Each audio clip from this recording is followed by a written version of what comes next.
Me dijeron que estaba despedido. 72 horas después, un correo llegó a mi bandeja que cambió absolutamente todo.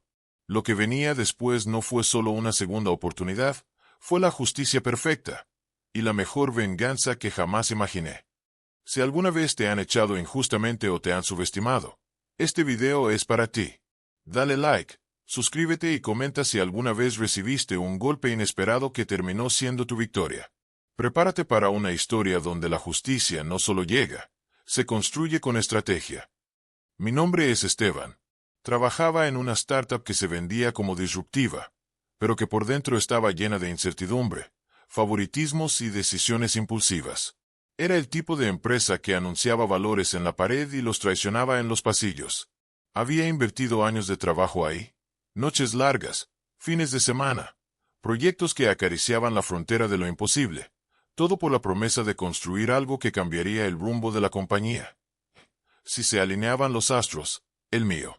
Por eso, cuando sonó el teléfono y apareció en la pantalla Recursos Humanos, no imaginé que lo que seguía sería un golpe directo al estómago. La voz fue aséptica, impecablemente formal, casi robótica. Esteban, lamentamos informarte que tu contrato será terminado. La decisión es por motivos de reestructuración. Durante unos segundos no sentí las piernas. El pecho se apretó con un puño frío y el mundo se convirtió en un zumbido lejano, como si alguien le hubiera bajado el volumen a todo menos al sonido de mi propia respiración. Caminé por el corredor con una caja en las manos, recogiendo 2 fotos, una planta que había cuidado en mi escritorio y un cuaderno con notas que contenían las ideas que habían nacido entre cafés apurados y madrugadas de código. Al pasar junto a los demás, recibí miradas esquivas, murmullos que se disolvían cuando me acercaba, silencios que antes eran sonrisas.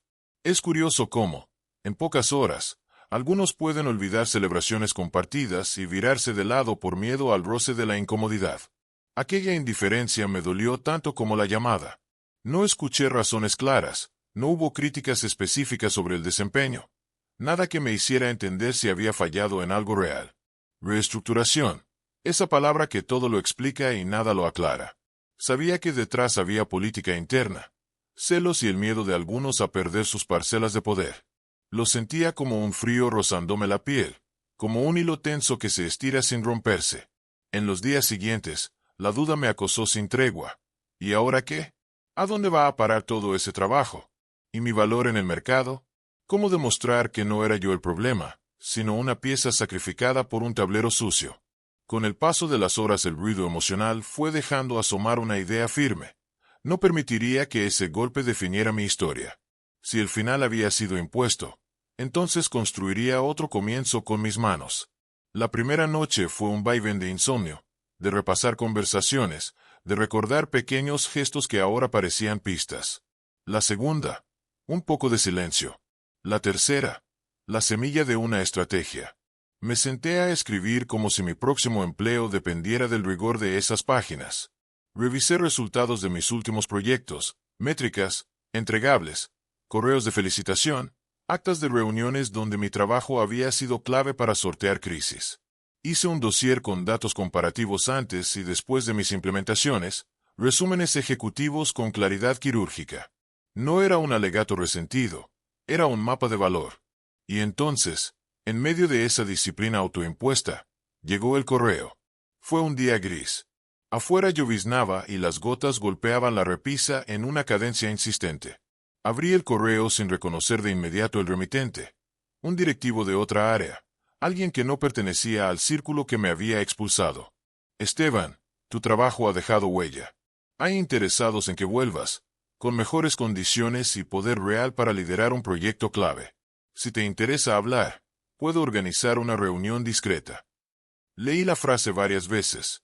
Sentí un escalofrío que empezó en la nuca y descendió por la espalda. No era un simple lo siento por lo ocurrido. Era una puerta entreabierta en un muro que creí definitivo. Por primera vez en 3 días, el pulso dejó de sonar como un tambor en mis sienes. Sabía que, si había un regreso posible, no sería una vuelta sentimental. Sería una negociación estratégica.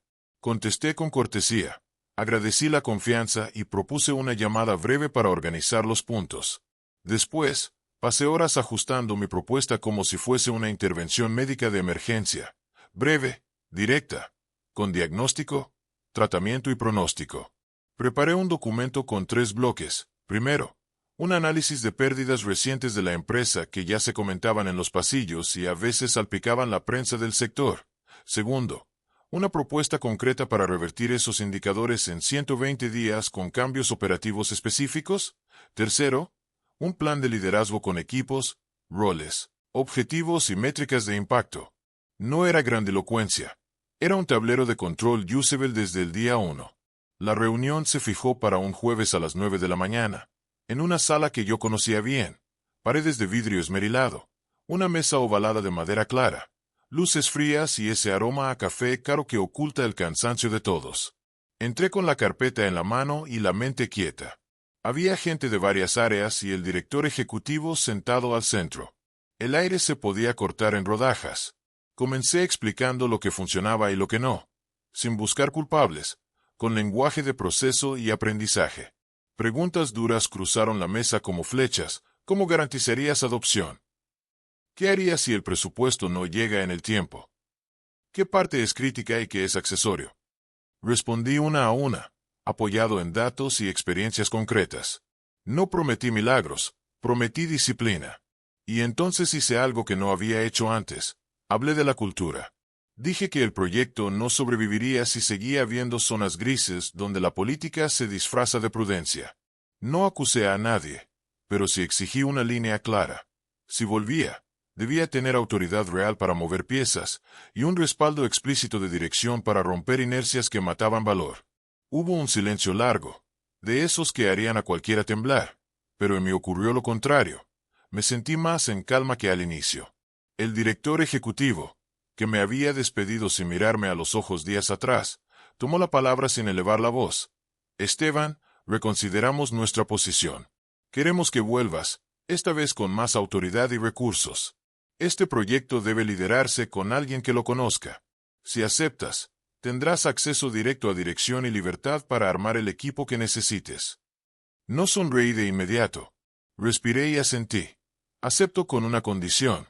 Que el compromiso con el proyecto sea público y medible. Si vamos a cambiar, que se noten cómo medimos el cambio.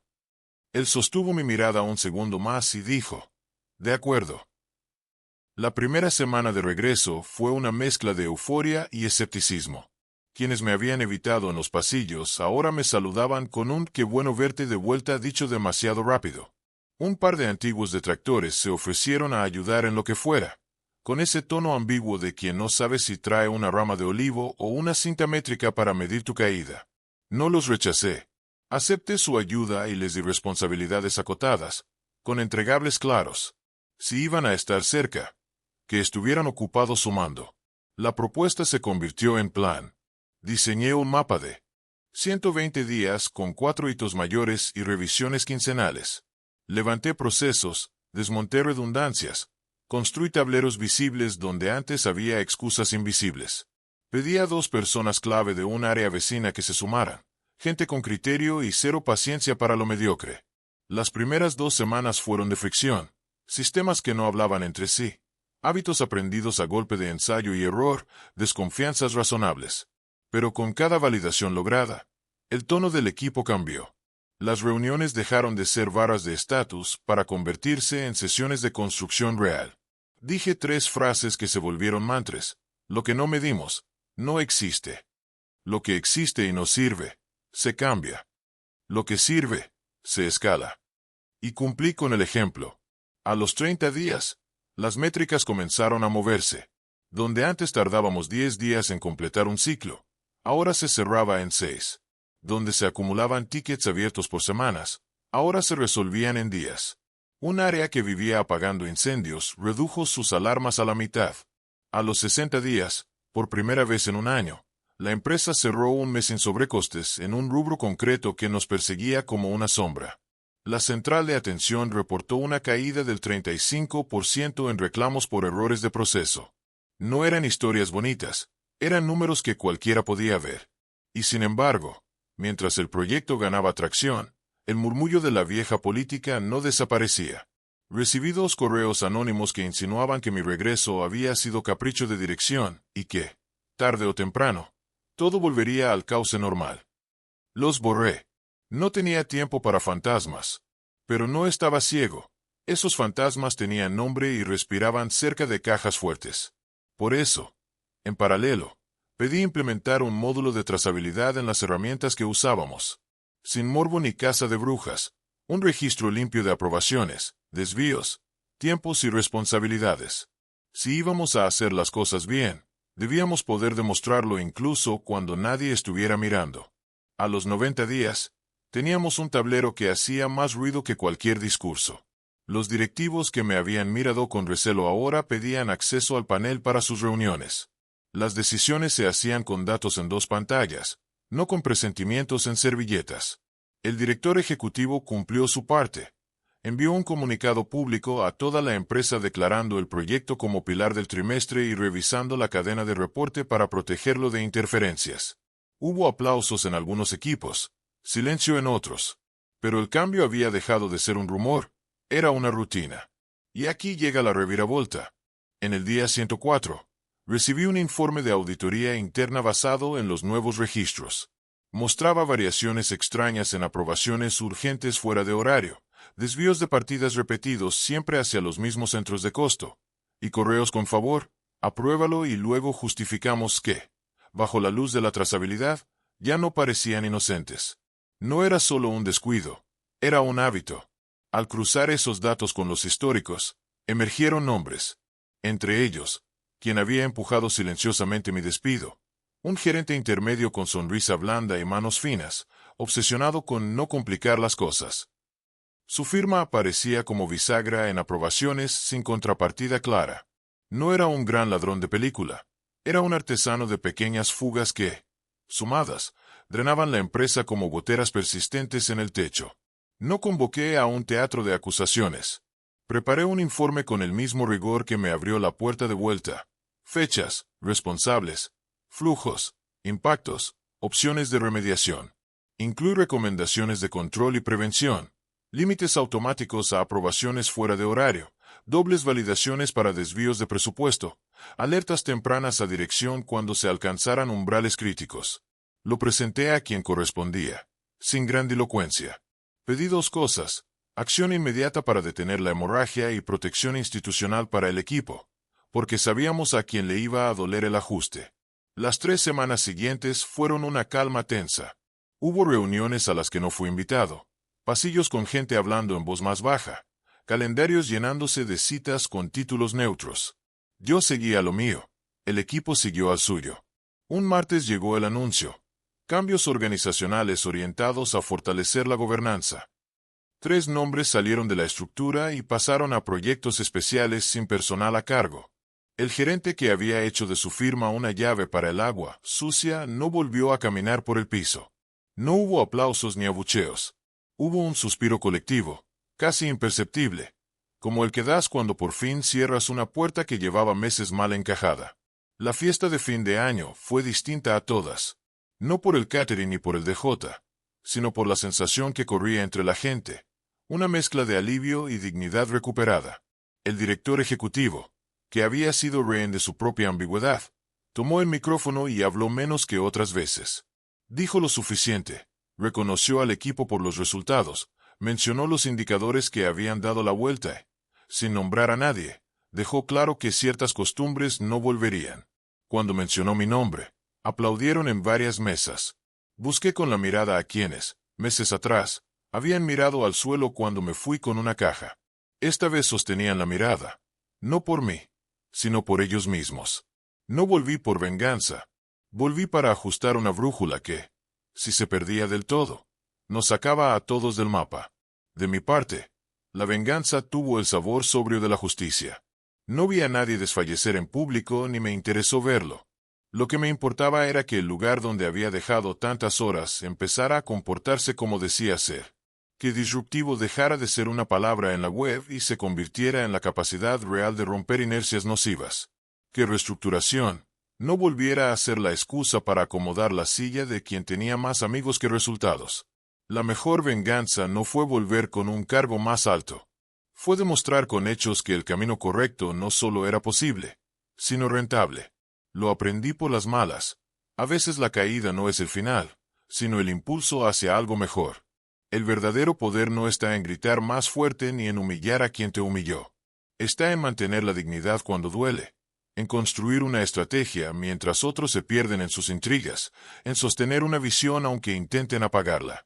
La venganza más fuerte es la que se viste de justicia y transformación, la que deja a su paso un sistema más sano que no depende de una persona para funcionar. Si mañana no estuviera, sé que muchas de las prácticas que instauramos se quedarían. Eso me basta para dormir tranquilo. Hoy, cuando alguien me escribe diciendo me despidieron sin explicación, respondo con una pregunta. ¿Qué pruebas de tu valor puedes poner sobre la mesa? No porque el despido sea culpa suya, sino porque ese es el punto de apoyo con el que moverás la palanca. Documenta, mide, traduce tu trabajo a impacto que cualquiera pueda entender. Y si alguna puerta se cierra, busca otra. Si nadie te abre, fabrica la bisagra. A veces el golpe inesperado es la grieta por donde entra, no la tormenta, sino la luz que te obliga a construir distinto. Ahora te pregunto, ¿alguna vez te echaron o te subestimaron y terminaste ganando más fuerte que antes? Cuéntame en los comentarios.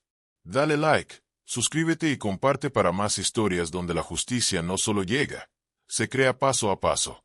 Y si hoy estás en medio del golpe, recuerda, 72 horas pueden cambiarlo todo si las llenas de estrategia, de calma y de verdad. Porque la victoria más limpia no es la que gritas, es la que sostienes mirando a los ojos, mientras los números y los hechos hablan por ti.